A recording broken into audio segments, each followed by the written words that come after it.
It's that time again. It's time for another redneck rant.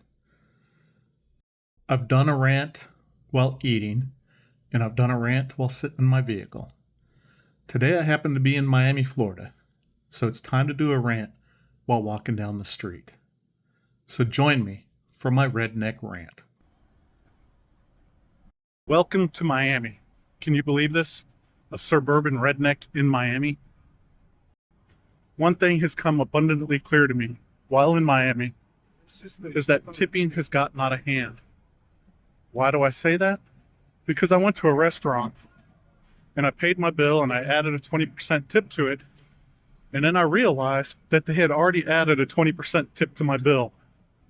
Now my waitress, if she received the full amount, got over a 40% tip for providing really just adequate service. It was nothing above and beyond.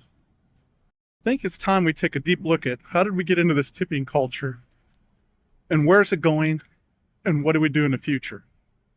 Tipping was originally a reward for providing good service, and it encouraged waiters and waitresses to provide good service. If you provided good service and your customer was happy, you would receive a tip. Now, average tip would be 10%. If you were slightly above average in your service, you might receive 15%. And if you were fantastic, you'd receive at least 20% and maybe even a little bit more.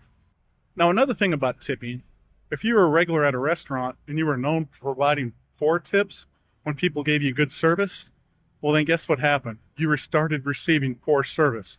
In fact, the waiters or waitresses would kind of fight over who would have to serve you because nobody wanted to serve you because you were a poor tipper. You didn't reward people when they did provide a good service.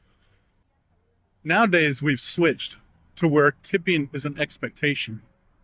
And we're actually tipping in areas that I don't believe should be tipped. What do I mean by that? I still believe that you should be tipping waiters and waitresses if they provide a good service. But why are we tipping at a coffee shop? If I go in and I order a coffee and they make it, that's their job. What am I tipping for? I stand at the counter, make my order, and then I pick it up at the end. And the staff there make the coffee the way I ordered it. Now, maybe if they were a little special to me, okay, you would receive a tip, but a tip after you've tried your coffee, you drank it. And when you're done, if you want a tip, then go ahead and tip. But don't require a tip while I'm making the order. And what's worse is that they stand over you to watch to see if you're tipping. And now it becomes a fear. If I don't tip, what are you going to do to my food? The other day I was in a sandwich shop making my order, and guess what popped up? A tip. I made the order. I haven't tasted the food yet. I haven't had anywhere that you've serviced me other than you punched the order into the cash register. What am I tipping for at that point?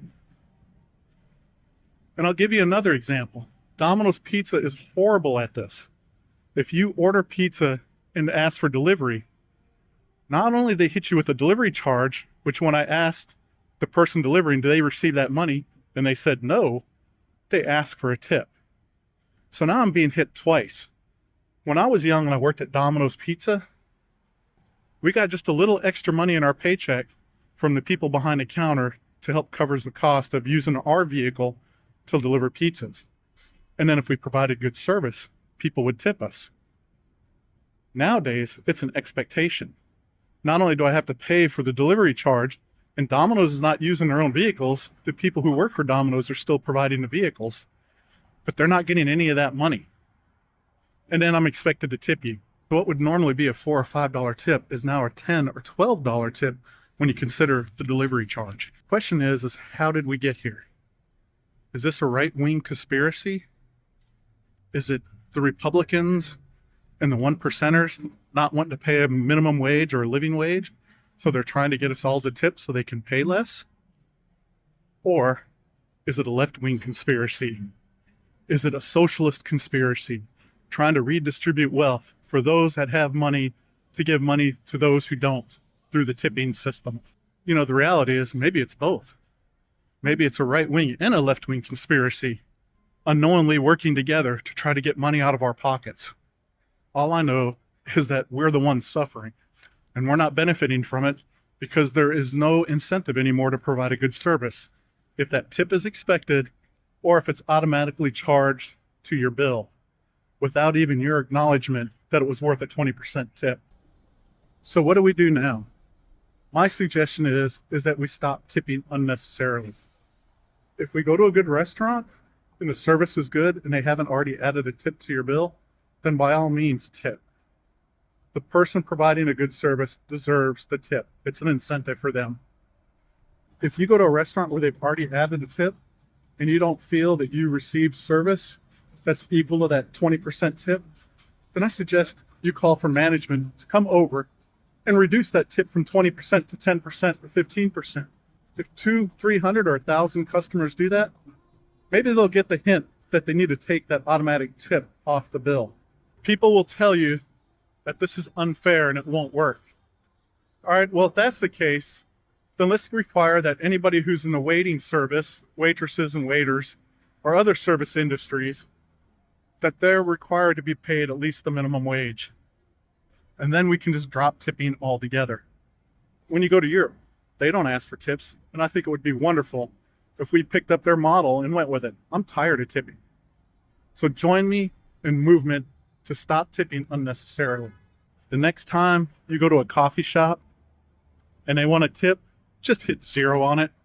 Or if you go to a sandwich shop and they ask for a tip prior to making your food, put 0 on it. And then if you're really satisfied or you felt you got some additional wonderful service, then you can go up and throw a little bit of money in their tip jar. I've even gone to the point that if someone in particular has provided really good service to me, I will hand them the money and make sure that they receive the tip, that it's not shared among other people. Because they're the ones that provided the service that deserve the tip. And I actually go a little step further. When I go out to eat, I try to bring cash with me. So that way when I get the receipt, I put a 0 on the tip. Then I hand my waiter or my waitress the tip. That way they have cash in hand and I don't have to worry about them getting taxed on the tip that I provided them. Now, some of you may be thinking, well, if we all stop tipping, then what if you just start slipping them a few dollars and you get better service than us? Trust me, I would never do that, because if I did, that starts the cycle all over again. And pretty soon, we're going to be back to where we are today. So join me and stop tipping unnecessarily. And if it's automatically added to your bill, send the bill back and have it corrected.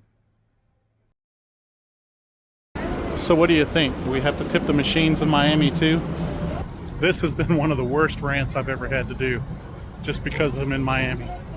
I'm either getting blinded by a bright light in the background that washes me out, kind of like right now, or that some fool has to rev up his engine so everybody has to turn around and pay attention to him.